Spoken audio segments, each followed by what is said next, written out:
Hello. बहिणींशी नातं आपलं कसं असतं, तर या विषयावर आज आपण चर्चा करणार आहोत. आता प्रत्येकाच्याच घरी जॉईंट फॅमिली असते असं काही नाही. काही काही जण न्यूक्लिअर फॅमिलीतही राहत असतात. पण कधी कधी काय होतं माहिती आहे का, आपल्याला मोठी बहीण किंवा मोठा भाऊ असतो.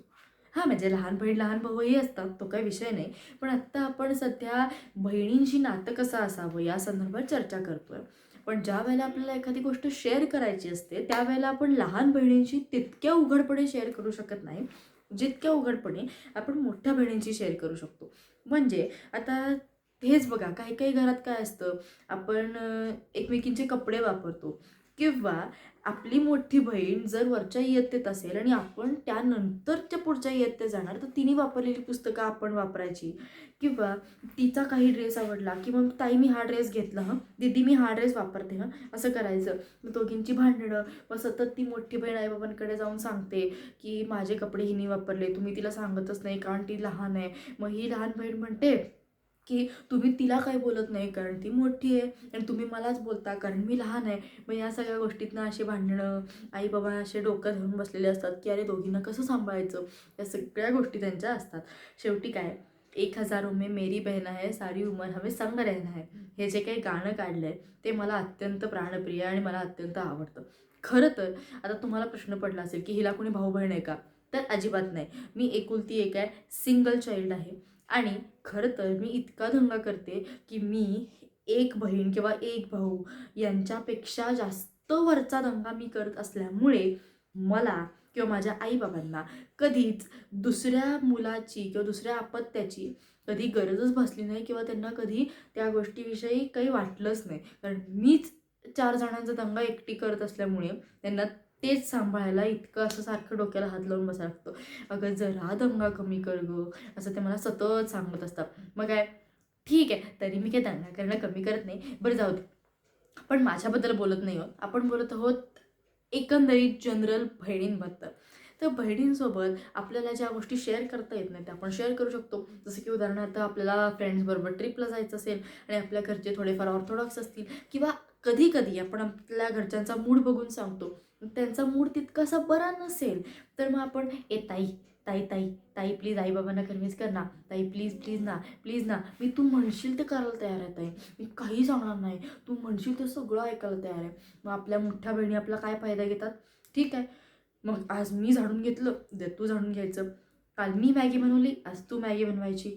या अशा गोष्टी. मग आज मला टी व्ही बघू दे कारण तू काल बघितला होतास. मग सगळ्या गोष्टी ऐकत आपल्याला या सगळ्या गोष्टींना पार पाडत त्यांचं ऐकत बसावं लागतं. कारण शेवटी आपल्याला आपले मनसुबे सिद्ध किंवा त्यांच्याकडून करून घ्यायचे असतात, बरोबर. सो तेच. तर असं साधारण असतं. म्हणजे कधी कधी काय असतं, काही घरात इतकंही असतं की एक लहान बहीण येते. लहान म्हणजे अगदीच लहान कुक्कुला बाळ नाही, माझ्या वयाची वगैरे बहीण येते.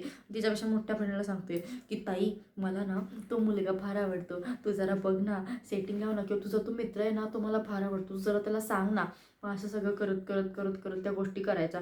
मग ती सांगते ते ऐकायचं. मग मला ना आज हा नवीन ड्रेस खूप आवडला, तर तू तो नवीन ड्रेस जरा बघ ना, प्लीज ना, सांग ना आईला मला घेऊन द्यायला. असं असतं. पण इतकंच नाही आहे, सतत भांडण किंवा सतत या गोष्टी असतात असं अजिबात नाही आहे. आपल्याला जेव्हा गरज असते तेव्हा बहिणी आपल्या ताटातलं अगदी चपातीसकट सगळ्या गोष्टी आपल्याला हक्काने काढून देतात आणि सांगतात की हे घे तू खा. कारण मला अनुभव आहे. इनफॅक्ट माझ्या घरात सख्खी बहीण कोणी नसली तरी मला मावस आणि चुलत बहीण आहे. आणि त्यांना ज्या वेळेला काहीतरी लागतं आणि त्या जेव्हा माझ्यासमोर असतात, किंवा एक माझी मावस बहीण आहे ती मुंबईत असते, चुलत बहीण आहे ती ऑस्ट्रेलियात असते.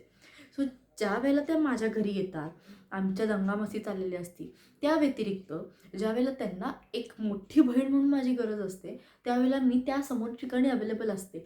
ज्या वेळेला त्यांना वाटतं की नाही मला आज ताईचा हा शर्ट घालायचा आहे किंवा ताईचा हा ड्रेस घालायचा आहे, तर मी स्वतःहून ते न सांगायच्या आत मी हे घे, हा ड्रेस आहे हा घाल.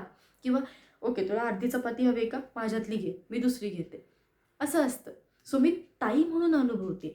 पण मला कोणीतरी ताई म्हणून अनुभवणारं, किंवा मला एक लहान बहीण म्हणून असं कोणीतरी ताई रूपाने समजून घेणारं हवं आहे. हां, माझ्याकडे अशा बऱ्याच माझ्या फ्रेंड्स कम बहीण, किंवा मैत्रीण कम बहीण अशा असलेल्या अनेक मैत्रिणी आहेत. पण शेवटी नाही म्हटलं तरी हक्काचं घरात कोणीतरी असावं असं वाटतं.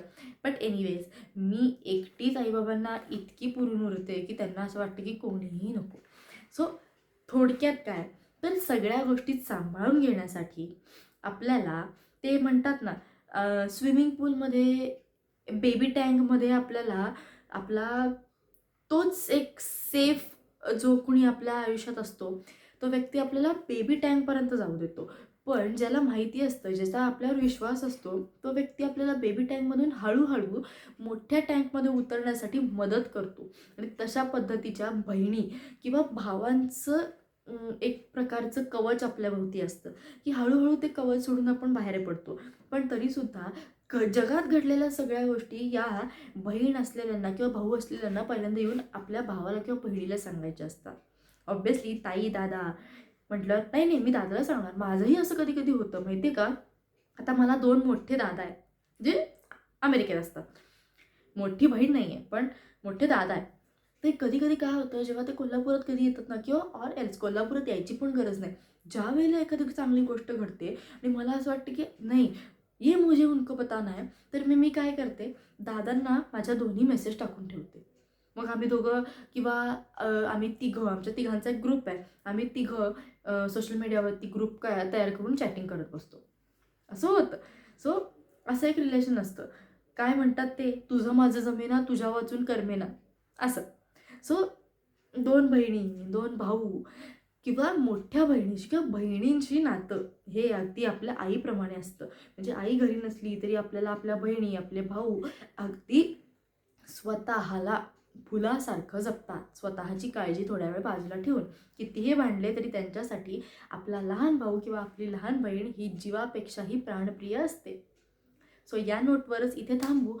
तुमच्या घरी तुम्हाला कोणी भाऊ-बहीण असतील आणि ते तुमच्याशी कसे वागतात किंवा तुम्ही त्यांच्याशी कसं वागता, त्यांच्यासोबतच्या गमती-जमती, त्यांनी घेतलेली तुमची सगळी काळजी, हे मला सांगायला विसरू नका. ओके? सो भेटू पुन्हा एका पुढच्या नवीन व्हिडिओत. बाय.